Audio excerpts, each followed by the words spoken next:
In the far northwest of North America, there lies a chain of over 1,000 islands. This is the Alexander Archipelago, a vast and wild expanse off the coast of Alaska. Here, ancient temperate rainforests stand tall, their trees draped in moss and shrouded in mist. This is a world drenched in rain, where the land meets the sea in a dramatic and beautiful union. It is a place of rugged coastlines, deep fjords, and towering Sitka spruce trees that have stood for centuries. This is the home of a very special creature, a wolf perfectly adapted to this unique environment. It is the Alexander Archipelago wolf, a subspecies of the gray wolf that has carved out a life on these remote and isolated islands. Unlike their cousins who roam the vast open plains and tundra of the mainland, these wolves are creatures of the forest and the shore. They navigate the dense, tangled undergrowth with a quiet grace, their movements often hidden by the thick vegetation. Their entire existence is shaped by the islands they inhabit. The sea is not a boundary, but a highway and a larder, providing pathways between islands and a bounty of food. The rhythm of their lives is tied to the tides and the seasons of the rainforest. This archipelago is not just a backdrop for their survival, it is the very essence of what makes these wolves so distinct from any other wolf population on Earth.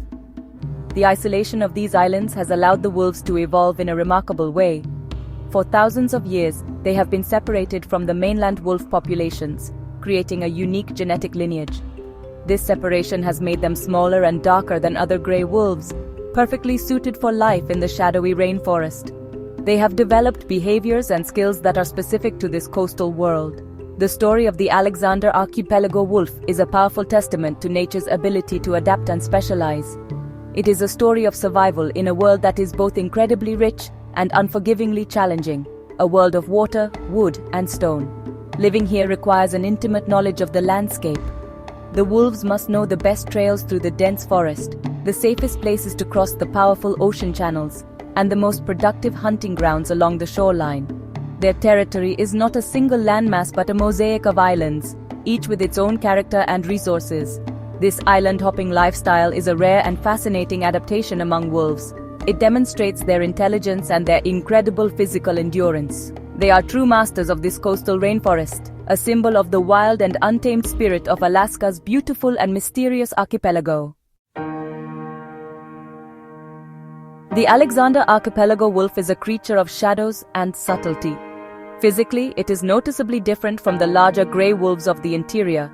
It is smaller in stature with a more slender build, an adaptation that allows it to move more easily through the dense, cluttered forest floor. Their coats are also distinctive. While gray wolves can range from white to black, these coastal wolves are almost always dark, often a deep gray or black color. This dark fur provides excellent camouflage in the low light of the rainforest canopy, helping them to blend in with the shadows and the dark, damp earth as they hunt or rest. This unique appearance is more than just skin deep, it is a reflection of their evolutionary journey. Genetic studies have confirmed that they are a distinct population, set apart from their mainland relatives. Their smaller size may be a result of the island rule, a biological principle where large animals tend to become smaller over generations when isolated on islands with limited resources. This makes them more efficient hunters in their specific environment. Their powerful legs and large paws, however, are a reminder of their wolf heritage, allowing them to cover long distances and, remarkably, to swim between the islands of their archipelago home. Their diet is as unique as their appearance and is dictated by the resources of the islands. While mainland wolves might hunt large prey like elk or caribou, the primary food source for these island wolves is the Sitka black-tailed deer. These deer are abundant in the old-growth forests, providing a crucial source of sustenance. The wolves are skilled hunters, working together in small packs to pursue the deer through the challenging terrain. Their success depends on their ability to navigate the complex forest, using their intelligence and cooperation to outmaneuver their agile prey in a dense and difficult landscape. But their menu is not limited to the land. The Alexander Archipelago wolf is a true coastal predator, and it has learned to look to the sea for food. This is one of their most fascinating traits.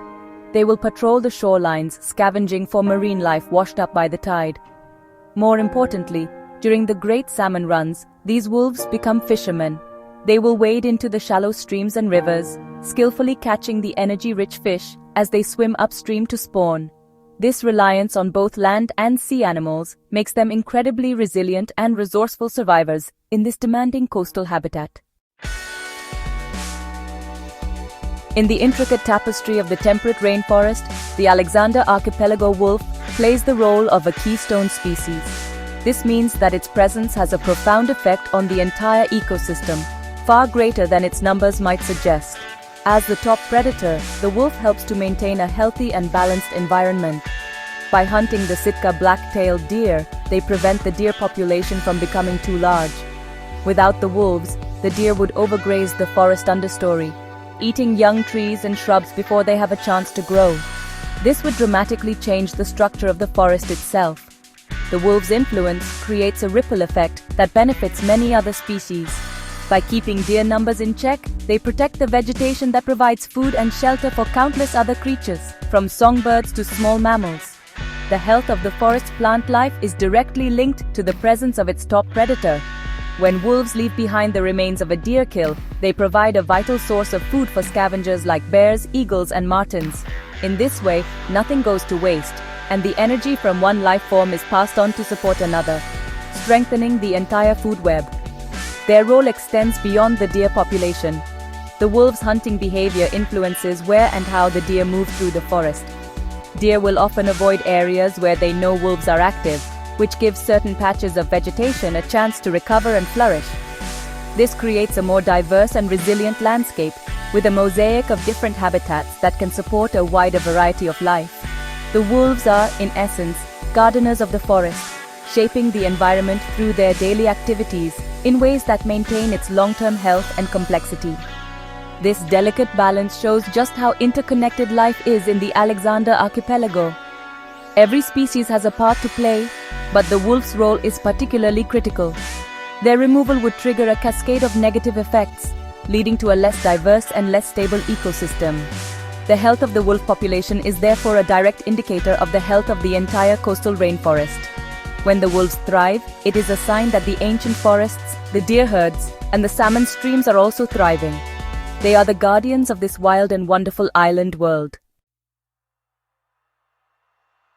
Despite their remarkable adaptations, the Alexander Archipelago wolves face a precarious future.